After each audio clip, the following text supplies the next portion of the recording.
Bonjour à tous et bienvenue dans ce nouvel épisode d'Entrepreneur France-Japon, l'épisode qui réunit des entrepreneurs basés au Japon. Et aujourd'hui, nous recevons Ludovic, qui est entrepreneur au Japon depuis quelques années et qui va nous parler de son parcours, qui était hôte aussi de cette émission, mais qui aujourd'hui s'invite au jeu d'être notre invité. Donc, je suis l'hôte pour ce podcast. Bienvenue à tous, c'est parti.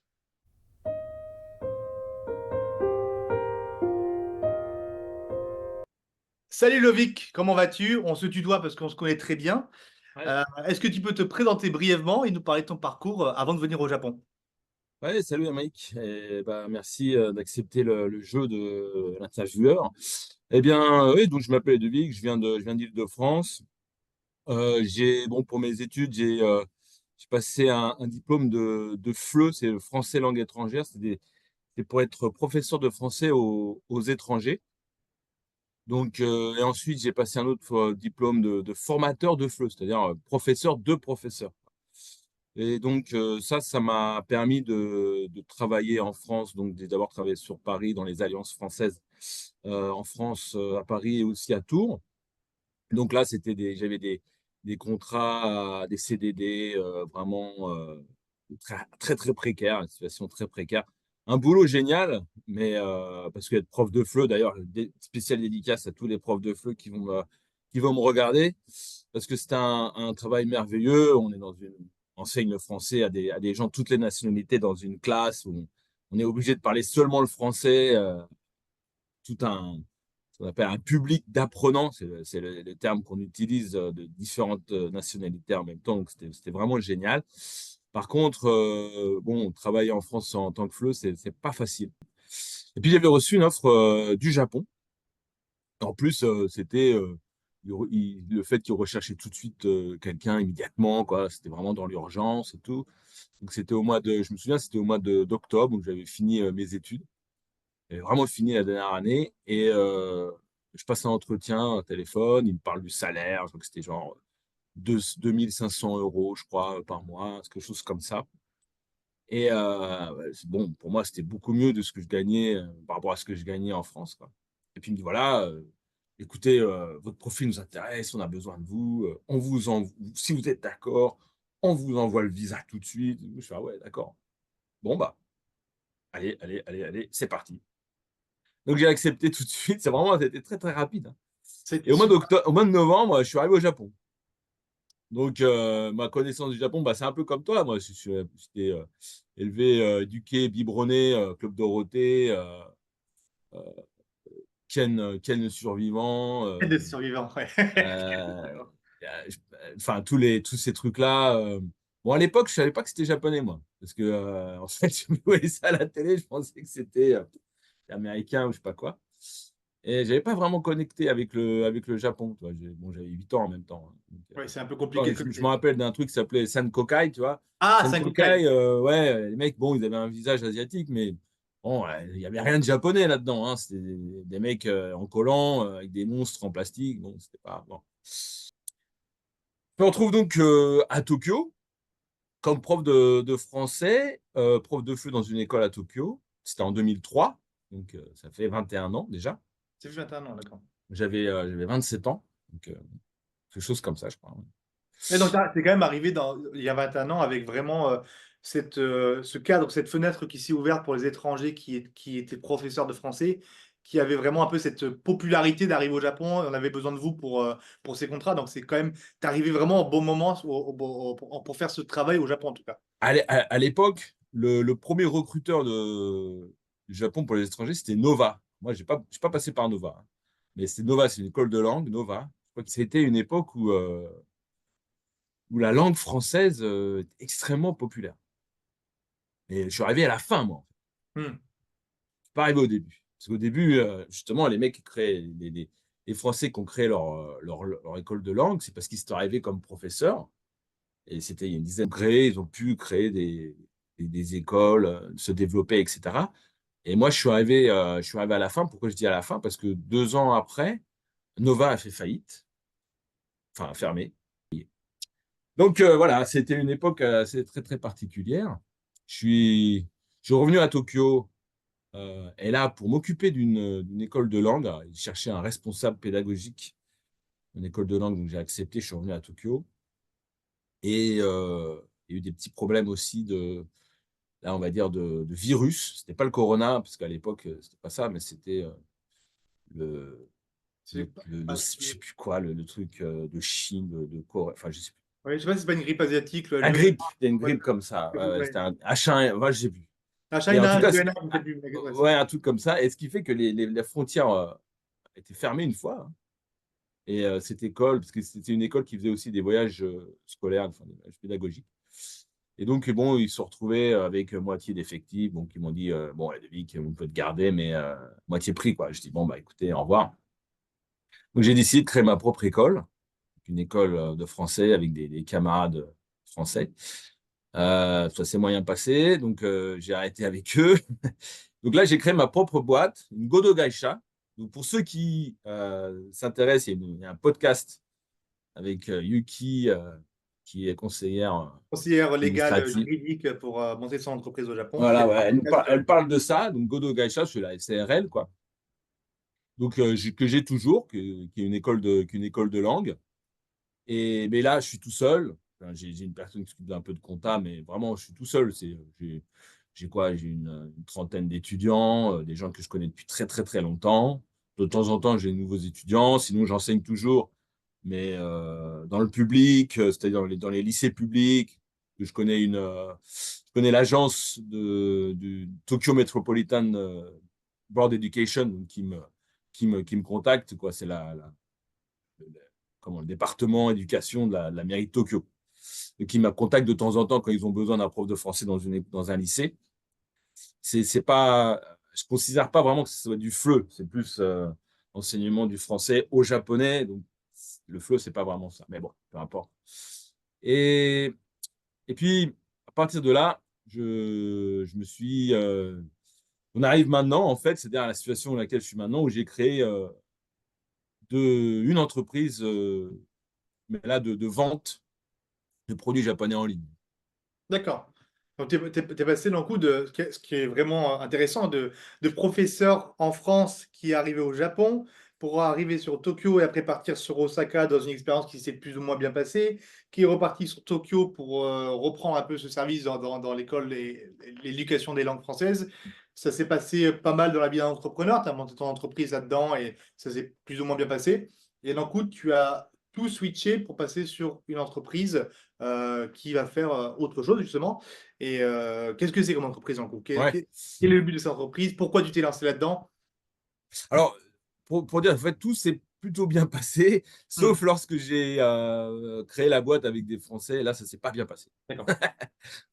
Mais le reste après, ça va. C'est bien. Dans le sens, ça s'est bien passé où j'avais une vie, j'avais un salaire qui était à peu près de 2500, 3000 euros. Euh, où je payais un loyer, où j'avais un appartement. Mais bon, je pouvais pas aller plus loin que ça. Même C'était correct pour vivre et être voilà, voilà. correct pour vivre à Tokyo, pas le centre de Tokyo, c'est beaucoup trop cher. Donc, tu es obligé d'aller à l'extérieur. Bon, j'habitais quand même dans le centre de Tokyo, j'habitais à Shinjuku. Et donc là, finalement, tu vis comme Paris, en fait. Tu as un salaire, mais tout va dans le loyer, tout va dans la bouffe, tout va Les dans les transports, ouais, sorties. Et puis transport, à la fin, tu as zéro. Donc, c'est pas bien. Mais au niveau professionnel, ça va, ça se d'accord. passait plutôt bien. Donc maintenant, j'ai créé deux boîtes. Alors la première s'appelle Antique Tozai. Donc c'est une société de vente en ligne d'articles, de produits japonais que je récupère soit sur les marchés, les antiquités, les brocantes, ou soit directement sur le net. Il y a des gens qui vendent, des Japonais qui vendent leurs produits sur le net, qui vendent leurs anciens meubles ou leurs anciennes, je sais pas, ça peut être des lanternes pour le jardin, des choses comme ça. Alors l'idée m'est venue, c'est que j'étais donc professeur, je suis toujours d'ailleurs, mais bon, à l'époque, j'étais vraiment professeur à 100%. Et j'allais souvent dans les temples, dans les auberges, dans les ryokan, etc. Et je voyais souvent des meubles anciens qui m'intéressaient beaucoup. Je trouvais ça très, très sympa. Mais ce genre de meubles-là, comme ça, Ah oui, en effet, et d'accord.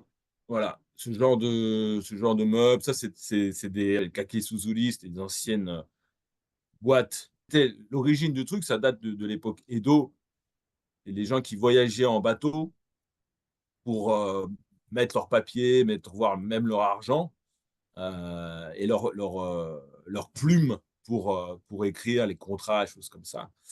D'utiliser ce genre de boîte, tu vois, c'est sur tu vois, en haut, ça s'ouvre Ah, là, comme ça.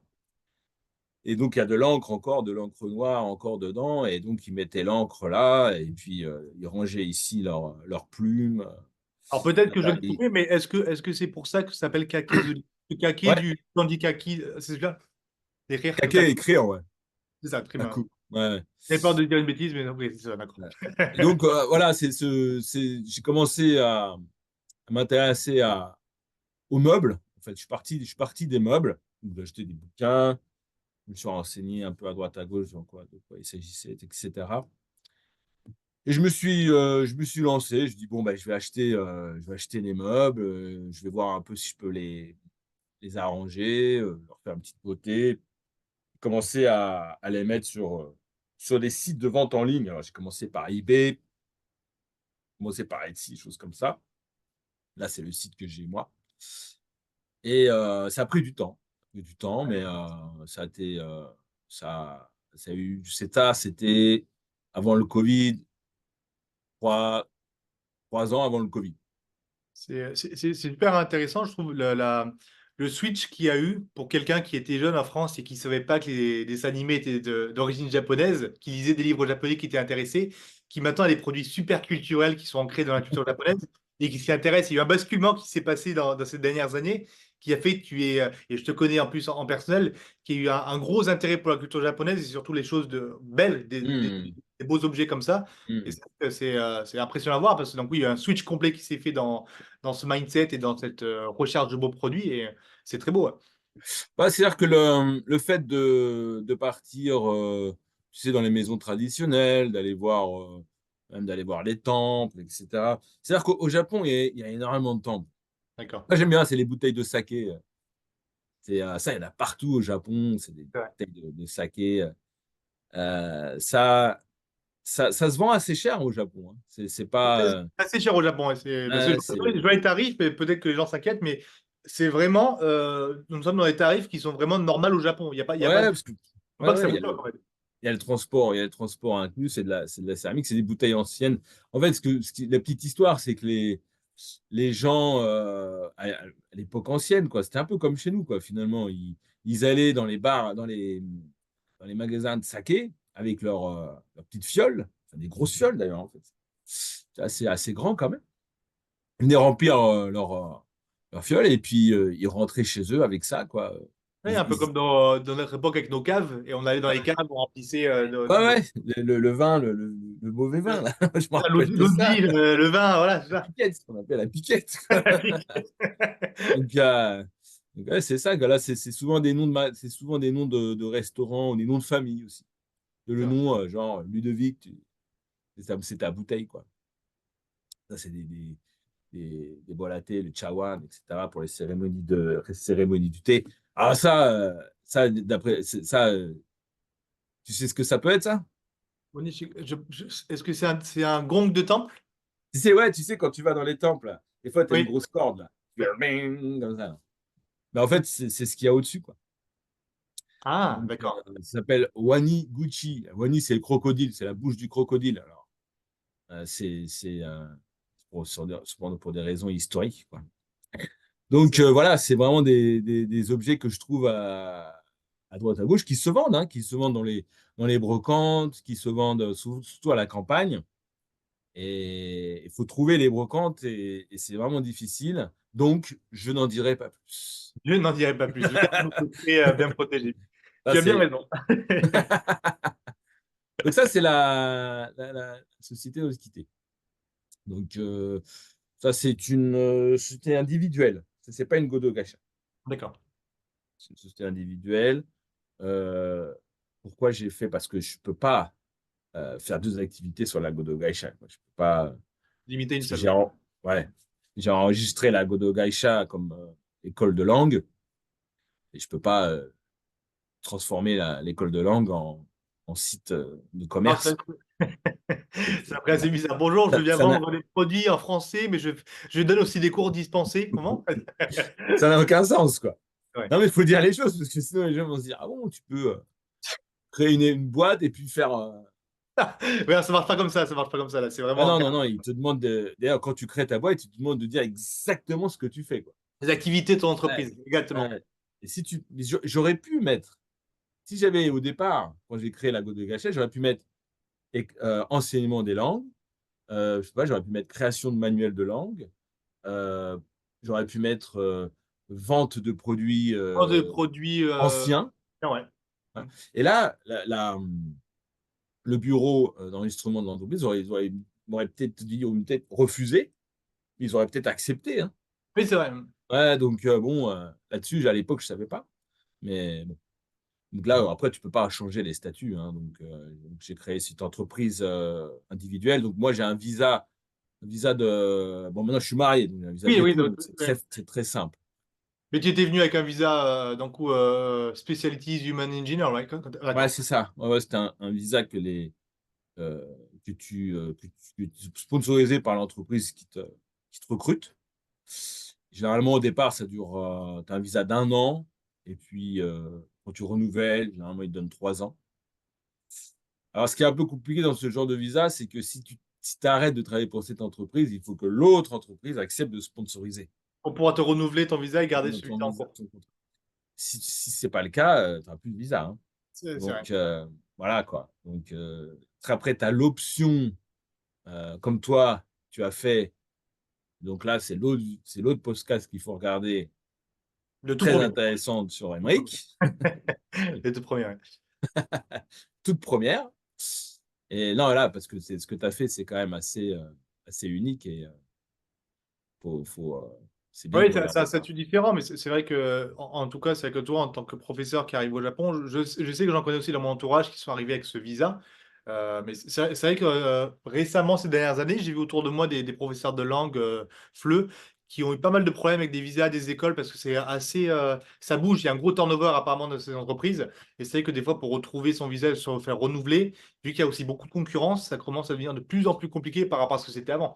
Tu avais dit que tu avais donc deux entreprises, enfin Ouais, deux business. ouais. Et donc, quel est ton deuxième business pour le voir en général? Ouais, alors le deuxième business, alors, il est au niveau juridique, il est attaché à Antic Tozai. Donc, quand je fais la déclaration fiscale, c'est les deux, en fait. Donc là, D'accord. il y a pas de séparation au niveau juridique, au niveau fiscalité. Donc l'autre, s'appelle Ilacha. Alors je vais vous montrer. Mais pour la petite histoire, c'est pourquoi je me suis lancé deux. Ils vont me dire, mais il est fou, lui, il fait plein de choses en même temps. Bah, c'est parce que après le Covid,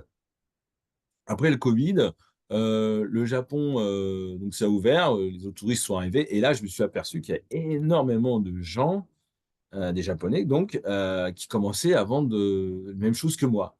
Au départ, il n'y avait pas trop de monde quand même. Et puis, arrivé un moment où, voilà, ouais, moi, je pense sur le net. Alors, sur le net, tout le monde se copie. Et donc, voilà, j'ai vu qu'il y a quand même des gens qui commençaient à. Et puis, je me suis aussi rendu compte que il fallait au moins tripler mon stock, mon volume de produits pour pouvoir, on va dire, développer davantage mon activité. Ah, d'accord. Ouais. Tripler, c'est-à-dire, tu vois, par exemple, j'avais 200 produits en stock, il fallait que j'en ai 600. Et 600, imagine, les Waniguchi, là, tu vas pas en trouver 50. 600 à stocker, à trouver, à investir dedans, c'est vrai que c'est compliqué. C'est énorme. Donc, des meubles, etc. Donc, les choses commençaient à se compliquer. Donc, je me suis dit, mais en réfléchissant un petit peu, je me dis, mais il faudrait que je trouve des produits japonais, mais pareil, authentiques, côté traditionnel, côté artisanal, mais de manière plus industrielle. D'accord. C'est-à-dire, pas un Waniguchi quelque part au fin fond de la région de Gunma ou je sais pas où, mais par exemple, alors je vais vous montrer, donc la société s'appelle Ilashai. Ilashai, ça veut dire bienvenue. Et voilà, j'avais commencé par des tatamis.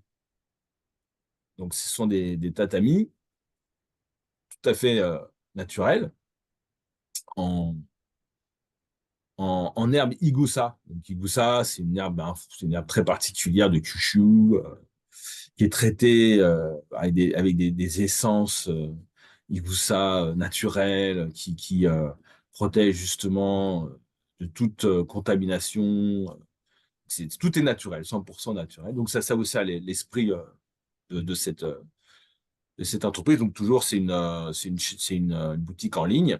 Et là, j'ai diversifié un petit peu, donc sur trois domaines, trois secteurs. Il y a l'intérieur, donc tout ce qui est tatami, cuisine, etc. Et salle de bain. Donc, salle de bain, voilà, des savons, des savons Inoki, des, euh, des produits pour la salle de bain, des chaises qu'on trouve dans les onsen, dans les sento, dans les bains publics, etc. Les gens qui vendent des ryokan, je pense qu'ils ont déjà vu ce genre de produits. Ouais, pour Tout est sûr. en bois, naturel, 100% naturel. Et là, c'est beaucoup plus facile parce que c'est des commandes que je fais aux artisans qui sont installés à la campagne au Japon. Donc, par exemple, les tatamis, c'est à Kyushu. Ça, c'est vers la région de Tohoku, dans le nord du Japon, etc., etc. Donc, les antiquités, tu trouves un meuble quelque part, hein, bon, c'est unique, c'est vraiment spécial. Mais là, ce qui est bien, c'est que tu peux faire un stock. Un stock du passé en commun, c'est beau, d'accord. Voilà. Au final, ça reste quand même une entreprise qui est Antique Tozai, qui est quand même ralliée un peu à Ilachai. C'est deux entreprises qui vendent des produits différents, mais qui se révèlent sur la culture japonaise et sur les produits japonais. Donc, c'est très intéressant de voir ça. Hmm. Ouais, disons que hein, les tatamis, ça fait partie du décor du ryokan, quoi. C'est-à-dire, tu as un tatami et puis tu as un meuble japonais ancien, etc.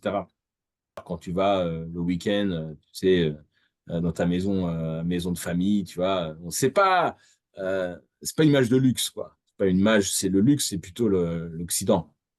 Ouais. Alors que pour les Occidentaux, aller au Japon, et puis il y a beaucoup de gens qui apprécient justement cette matière, Cette matière, ce produit, euh, cette relaxation, parce que quand tu te mets sur un tatami l'été, par exemple, ça te relaxe pas mal, ça te rafraîchit même. je trouve que ça a une vertu rafraîchissante. C'est vrai que le tatami a une vertu rafraîchissante, c'est vrai. Et les Japonais, d'ailleurs, ils ont un mot pour ça, c'est-à-dire que pour les étrangers qui aiment la culture japonaise, comme moi, par exemple, ils appellent ça les tatami gaijin. Les gaijin, c'est gaikokujin, l'étranger, l'étranger tatami, quoi. Le gars qui aime le J'ai appris, otaku du j'ai appris Japon. un nouveau mot de vocabulaire, merci. Donc voilà, et alors moi je voudrais parler un peu, c'était parce qu'on travaille ensemble. Oui, c'est vrai. Et, euh, et bon, grâce à toi, je me suis plus affiné dans tout ce qui est SEO marketing. Parce que ça, c'est vraiment, je crois, une des choses les plus importantes quand tu veux lancer un site internet. Je pense que dans toute démarche d'entrepreneur, en soi, c'est quand même une partie super importante, la communication, le référencement web et surtout son Mm. marketing pour pouvoir se mettre en avant. Ça passe par les médias, ça passe par pas mal de choses. Et c'est vrai que ça fait partie des moments clés d'une entreprise pour se développer, surtout en tant Mm. qu'entrepreneur, quand on est en entreprise individuelle ou qu'on commence, pour vous qui regardez, qui veulent être entrepreneur ou qui souhaitez être entrepreneur au Japon, il y a des démarches de la vente, dans une image de marque, un branding et se montrer pour vous mettre en avant, qui vont être essentiels pour monter justement votre entreprise et pouvoir évoluer sur le long terme. Et c'est vrai qu'on travaille avec Ludovic depuis un petit moment sur ça et ça fait grandir l'entreprise et je sais pas ce que tu en penses, mais c'est vrai que c'est une étape importante, je pense, dans le développement d'une entreprise. Ah, c'est essentiel, c'est-à-dire euh, le, le- la recherche, le travail, la formation, l'auto-formation sur le SEO, le référencement, tout ce qui est marketing sur le net, on ne peut pas faire autrement. Sinon votre site, le site, il va rester au fin fond de l'océan d'Internet, au fin fond du trou, et il ne sortira jamais. Il y a une concurrence phénoménale sur les tatamis. Je ne suis pas seul à vendre des tatamis, imaginez. Mais grâce au référencement, grâce à ce travail justement de marketing, de SEO, eh ben, on est plutôt bien classé. Ça fait quoi? Ça fait 2 ans que c'est lancé. Donc ça, vraiment quelque chose de très, très important. Et d'ailleurs, en parlant de ça, j'aimerais un jour qu'on fasse vraiment un podcast justement dédié à ce domaine-là, du Oui, SEO. du SEO marketing, ouais, ça peut Euh, être super intéressant. Ça peut peut-être vous intéresser aussi, vous qui regardez le podcast, pour pouvoir comprendre des étapes clés, comment ça fonctionne en général en surface, pour pouvoir répondre à des questions et peut-être pouvoir vous donner des petites étapes à faire vous-même pour pouvoir apprendre et vous développer. Parce que c'est un marché très très compliqué, comme l'a dit Ludovic. C'est un océan monstrueux où il y a des petits poissons et des petits hameçons qu'il faut attraper. Et ça prend du temps. Faut avoir des reins solides. Faut avoir un portefeuille assez solide pour durer sur le long terme. Et c'est vrai que ça passe par malheureusement la vie de l'entrepreneur hmm. qui vend des produits, c'est sûr. Ouais, c'est ça. Donc, tu vois, c'était d'ailleurs, c'est pour parler c'est ce qui nous amène à te parler de la raison pour laquelle j'ai. Moi, j'aimerais savoir pourquoi, voilà, Ouais. pourquoi en passant de prof de français avec plusieurs entreprises maintenant au Japon, qu'est-ce qui t'a donné l'envie de lancer ce podcast Entrepreneur France-Japon, justement? Alors, le podcast, c'est très récent, hein. Ce C'est une qui, communauté, c'est vrai, c'est une communauté. voilà, en fait, c'est la page Facebook, Entrepreneur France-Japon. Voilà ce qui s'est passé. Il y a un an, à peu près, début de l'année dernière. Je cherchais donc à Tokyo, au Japon, des associations, des groupes de personnes qui faisaient du réseautage pour pouvoir, moi, rencontrer des gens, me former, voir un peu ce que les gens pensaient, leur expérience. C'est toujours le côté prof, ouais, je veux savoir. Donc, qu'est-ce que les autres pensent? Mais sur n'importe quel domaine, hein, pour moi, ça n'a aucune importance, quoi. Une personne qui vend des fraises, une personne qui fait du coaching, aucun problème. Moi, ce qui m'intéresse, c'est de savoir pourquoi il fait ça, comment il le fait.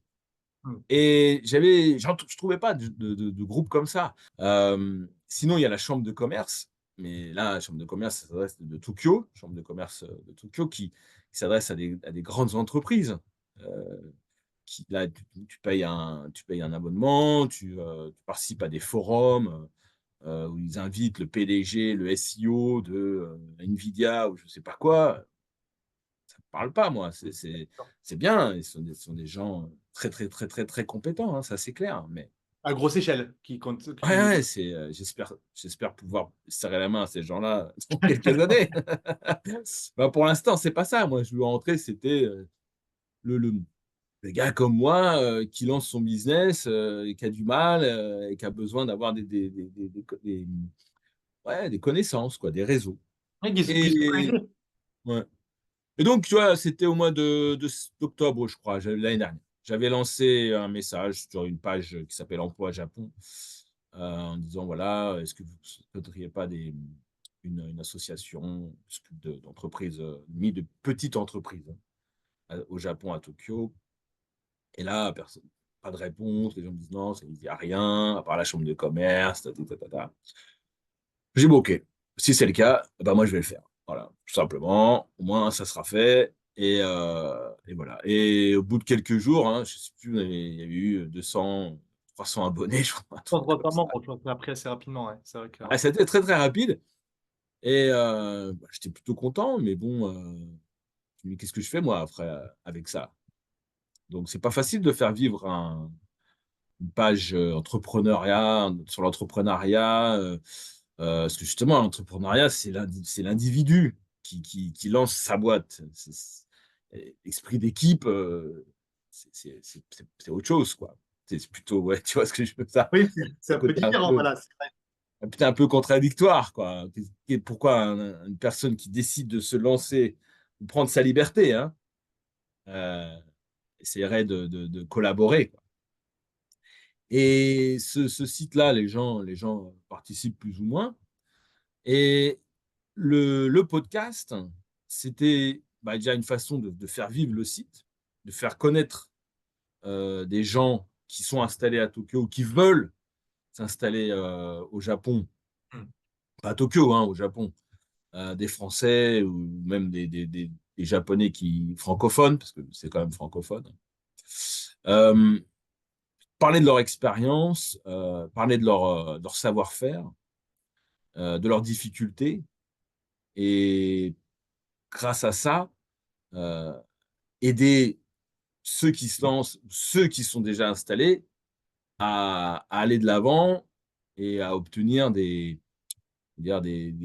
oui, des connaissances et se dire que si le gars il a réussi ou si le gars il a ses difficultés, ben Ouais, exactement. S'il a rencontré ces problèmes, j'ai vu, je peux peut-être éviter de passer par ce passage-là pour éviter ces mêmes erreurs et comprendre peut-être pour tout ce qui est paperasse au Japon, l'aspect paperasse, papier, faire ces étapes-là et pouvoir justement comprendre un peu le process au Japon. Donc, je trouve que c'est super important et en plus d'avoir des corps de métier si différents, ça crée quand même quelque chose d'assez homogène au final parce qu'on arrive à comprendre que tous les corps de métier peuvent se relier l'un à l'autre pour travailler ensemble. Et c'est super important et je trouve que c'est très intéressant d'avoir une communauté francophone au Japon d'entrepreneurs qui puissent bah, justement apprendre les uns des autres et se donner des astuces pour pouvoir évoluer ensemble.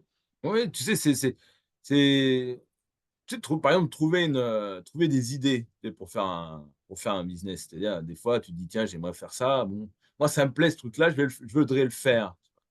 Et ce qui te plaît, toi, c'est pas forcément le cas pour les autres, tu vois. Et en parlant à quelqu'un d'autre, en parlant à une personne qui s'est lancée dans une unité, même qui n'a rien à voir avec ce que tu fais, strictement rien à voir, mais qui te raconte la manière dont elle est arrivée à développer son business ou à développer son idée, dire ah ouais, ça c'est pas mal. Il y a des choses qui peuvent te raisonner, tu vois, qui peuvent t'amener justement à voir un autre aspect ou un autre, ouais, à considérer autre chose que ce que tu penses au départ. Ouais, j'approuve totalement, ça c'est vrai. Tu vois, ça peut te donner quelque chose.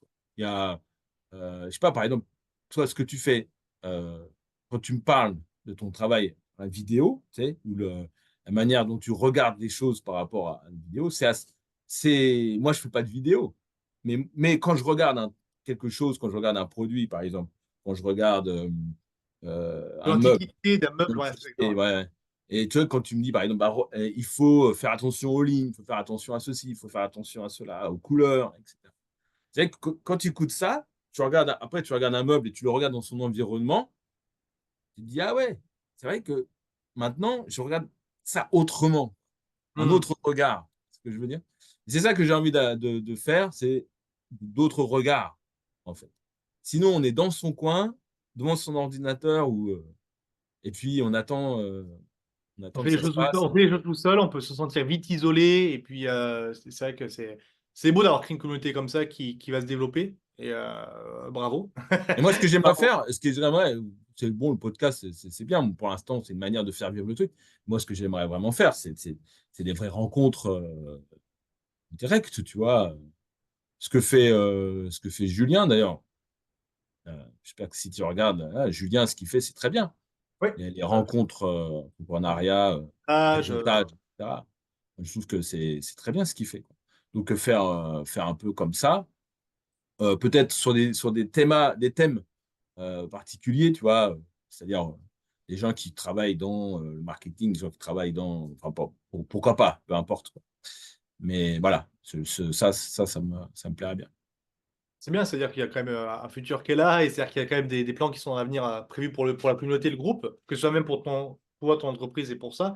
Et je trouve que c'est bien de faire vivre cette communauté avec proposer des choses qui vont aider bah, c'est le but de ta communauté que tu as créée, de toute façon, c'est aider les gens et s'entraider en tant qu'entrepreneur. Et je trouve que c'est bien, même qu'on ait des intervenants qui sont conseillers légaux, juridiques, qui viennent, ou même qui vont être dans la finance, qui vont nous aider en tant que comptable. C'est très important, surtout dans le processus au Japon, dans tout ce qui est la création d'entreprise. Et je pense que ça va répondre à énormément de questions. Même moi, je les regarde parce que du coup, ça m'intéresse énormément. Et je pense que c'est les premières questions qu'on se pose en tant qu'entrepreneur. Quel est le circuit type? Comment on fait? Qu'est-ce qu'on doit éviter? Comment on peut se connecter avec des gens de notre secteur si en plus on ne parle pas la langue? Comment est-ce qu'on peut se connecter avec des gens qui sont francophones au Japon, déjà mis en place, pardon. C'est c'est un projet que j'ai hâte de voir évoluer et voir comment ça va donner sur les prochains podcasts et dans le futur. Ouais, moi, merci. Je veux dire, là, étant tout seul, mais bon, je suis pas vraiment tout seul, parce que bon, par exemple, il y a toi qui m'aide pas mal. Il y a des gens, je vois là, ça commence à prendre, je vois des gens qui m'ont contacté parce qu'ils veulent participer. Mm. Je sais pas, par exemple, je sais pas si ça va se faire, mais il y a un tatoueur qui est installé au Japon, qui veut me contacter. Moi, j'ai envie de le rencontrer, ce tatoueur. J'ai envie de savoir sa source d'inspiration, quoi, tu vois. Puis son idée par rapport à son entreprise, tu vois. Il y a une fille qui m'a contacté, qui travaille dans le tourisme, un autre garçon pareil dans le tourisme. Euh, bon, je vois que ça commence à prendre, quoi. Et d'ailleurs, je fais un appel, hein, les gens qui aimeraient euh, bah, intégrer, intégrer pour l'instant la petite équipe, ou qui veulent déjà participer au podcast, ou même qui ont des idées par rapport à ce groupe-là, qui n'hésitent pas à m'envoyer un message, quoi. Là, ça serait avec grand plaisir, hein, parce que C'est un appel global. Si vous êtes voilà, ouais. intéressé pour rejoindre le podcast ou si vous avez vraiment des idées pour être modérateur ou venir gérer un groupe Mm. et proposer des idées nouvelles sur le groupe, vous êtes avec grand plaisir Ouais, contacter Ludovic directement sur la page qui s'appelle Entrepreneur France Japon ouais. et vous pourrez justement proposer vos idées. Et c'est vrai que quand on est un homme tout seul, c'est un peu compliqué. Donc être à plusieurs, c'est encore mieux pour faire vivre un projet ensemble. Donc c'est un appel global qui vous fait. Découvrir ce que les gens font, c'est ça mon intérêt à moi. C'est de rencontrer des gens, savoir un peu ce qu'ils font, ce qu'ils pensent et pourquoi ils le font. Et si mon intérêt rentre dans l'intérêt des autres, bah, c'est encore mieux. C'est-à-dire que si la personne qui est podcastée, ça lui permet de faire de la pub, eh ben, c'est super. Et si la personne qui écoute le podcast, ça lui donne des idées, ça rentre dans son intérêt, eh ben, on a C'est tout parfait. gagné. Voilà. C'est parfait. Le cercle est bouclé et on est tous contents, quoi. Et Voilà. moi, j'ai une question à te poser, deux dernières questions avant qu'on finisse ce podcast pour clore le saut de la fin. Petite question, c'est toi, tu as beaucoup d'expérience au Japon, ça fait déjà 21 ans, tu me disais que tu arrives au Japon, donc tu as vu pas mal de contacts, tu as connu pas mal de gens au Japon, je pense que tu as vu pas mal d'entrepreneurs passer, tomber, se relever, réussir, pas réussir. Quels sont tes conseils, ton conseil, je veux dire, ton conseil principal pour quelqu'un qui est entrepreneur au Japon ou qui souhaite entreprendre au Japon par rapport au marché en Europe peut-être? Quel est ton conseil principal? Alors, les deux conseils. Le premier, c'est de ne pas être dans ces certitudes, c'est-à-dire aussi bien la certitude que les Japonais sont comme ça. Ah, on dit, les Japonais, ils sont comme ça. Ouais. Ça veut strictement rien dire. Les Japonais, ils sont pas but en blanc, comme ça, bruts dans leur manière d'être. Il y a autant de Japonais qu'il y a de Français. Donc, moi, j'ai rencontré des Japonais extrêmement stricts, extrêmement durs dans leur travail, et j'ai rencontré des Japonais extrêmement feignants qui ne foutaient rien de leur journée. Donc, il ne faut pas se donner des certitudes comme ça par rapport à la société japonaise. Par contre, le deuxième conseil que je pourrais donner, c'est de ne pas trahir. C'est-à-dire, euh, quand on fait, euh, quand on fait quelque chose, ça c'était mon erreur, c'est-à-dire de faire les choses à moitié. Et les Japonais, enfin, même en règle en général finalement, quand tu dis quelque chose et que tu le fais pas à 100%, les gens ils perdent confiance, quoi. Ils disent bah le gars finalement on peut pas le suivre parce que il est pas là, quoi. Donc c'est vrai que quand on s'engage à quelque chose, bah, il faut vraiment s'engager. Et c'est vrai que peut-être que je dirais que avec les Japonais c'est peut-être un peu plus dur d'ailleurs. Je pense Parce aussi, que je te rejoindrai aussi, je pense que c'est un peu plus dur.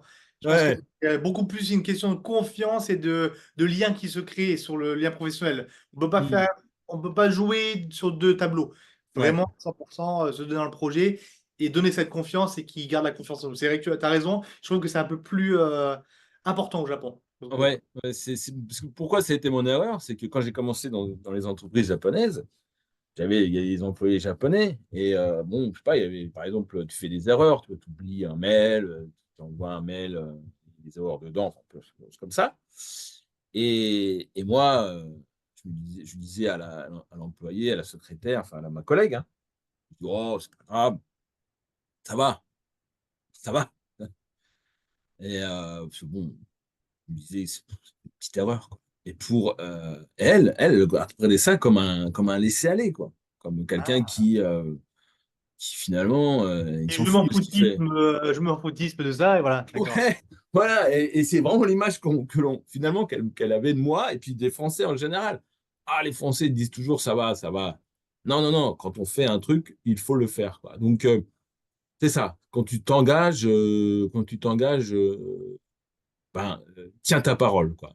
Et ça, c'est quelque chose que j'essaye de faire. Je dis pas que j'y arrive toujours, hein. C'est plein de situations, hein. C'est même pas forcément au travail, hein. Je pense que Mais parce que si tu le fais pas, pour eux, enfin, en règle générale, mais vraiment pour eux, c'est quelque chose. Bon, au niveau business, c'est mort, quoi. C'est terminé. Le gars, il est pas du tout. On n'est pas dans la confiance, surtout avec des étrangers. C'est pas évident, quoi, ah d'avoir non, confiance. déjà on part un peu avec un degré de confiance un peu en dessous, ce qui est normal. De toute façon, c'est Ouais, normal. Mais c'est vrai que trahir une confiance, on est directement blacklisté. Alors en plus, en tant qu'entrepreneur, si vous vous lancez, c'est l'erreur à ne pas faire. Parce que d'un coup, ouais, sur un marché qui est le vôtre, ça commencerait mal pour l'évolution de l'entreprise. On part vraiment avec un gros point noir dès le départ, quoi. ouais, c'est ça. Je vais te donner un exemple c'est très simple, hein, mais c'est très important. C'est des petits détails comme ça qui font leur importance, quoi. Toi, par exemple, je vais dans une brocante, dans une salle de vente. C'est pas une brocante, c'est une salle de vente. Donc, c'est les ventes aux enchères, à la campagne. Bon. Moi, j'assiste à la vente, je fais le business, il n'y a pas de problème et tout. Fin de journée, je suis le seul étranger. Alors, forcément, à la fin de la journée, il y a le gars de la vente qui vient me voir et qui me dit: Ah, merci de venir en anglais. Hello, thank you, comme ça. Je dis: Ouais, merci et tout. Et là, moi, je lui dis: Je reviens pour la prochaine. Tu vois? En français, on dirait: Bon, bah, je reviendrai. Tu vois? Mais ça se trouve, on va pas revenir. On va Tu pas vois ce que revenir. je veux dire? Mais non, Ouais, je comprends tout à fait. Je comprends tout à tu vois? fait. Mais pour lui, On va tu revenir. reviens. Ah ouais, tu l'as dit. Donc, je reviendrai. Quelque part, je me suis engagé. Donc, je suis revenu. Et là, il m'a plus du tout regardé comme un touriste qui venait pour la première fois. Là, il m'a pris vraiment, il a pris les choses au sérieux. Il a dit: Ce gars-là, il est revenu, il est sérieux. C'est rien, hein. Il me dirait: Bah oui, il a dit qu'il est Oui, revenu surtout il y a pour nous une qui année. sommes dans la culture, qui avons je reviens, mais ça veut pas dire ouais, ouais, la prochaine fois. Il y a pas d'engagement en vrai pour nous. Mais Ouais, si, il y a un engagement qui est dit. C'est voilà, c'est dit à l'oral, je viendrai. Voilà, ouais. Et je me suis dit: Tu vois, il y a des cas où j'ai dit ça et je l'ai pas fait, ou alors je suis venu après, bien après, mais non. ouais. Je sentais que c'était pas. Alors, c'est une impression. Alors, si vous avez des commentaires là-dessus, n'hésitez pas, hein, mais Ah oui, si vous n'êtes pas d'accord, si vous avez juste d'autres euh, expressions de plaisir, hein, c'est fait pour justement débattre et euh, pour en discuter, hein. faut pas faire les choses de manière trop légère. Voilà, c'est ça, trop légère, quoi. C'est un beau mot de la fin pour finir ce podcast. Un beau, C'est pas facile, hein, ça c'est clair que c'est pas facile. Bon, ça de mon côté, en tout cas. mais c'est un beau mot pour Ça, je vais, finir. je vais le couper, je pense. C'est un beau mot pour finir ce podcast, en tout cas. Ben, merci beaucoup d'être venu aujourd'hui pour nous Merci à parler de toi. toi, un peu de cette communauté, de ce que tu as fait, ton expérience. Un grand plaisir de t'avoir reçu, un grand plaisir que tu m'aies fait confiance pour être ton hôte aujourd'hui, pour savoir Ouais, en tant qu'invité. Et en tout cas, si vous êtes vraiment intéressé, que vous regardez ce podcast et que vous êtes intéressé pour venir interagir, vous avez une expérience à raconter, votre histoire au Japon qui est peut-être même, vous avez envie de raconter quelque chose, ou venir éduquer les gens sur le podcast, faites vos demandes sur le groupe, contactez Ludovic sur le groupe Entrepreneur France-Japon sur Facebook ou même dans les commentaires sur YouTube et on prendra contact avec vous directement. C'était un plaisir de te recevoir, Ludovic, aujourd'hui. Merci merci. beaucoup. On vous dit à bientôt sur la page Entrepreneur France-Japon et merci de nous suivre. À bientôt. Merci, mec. À bientôt. Ciao.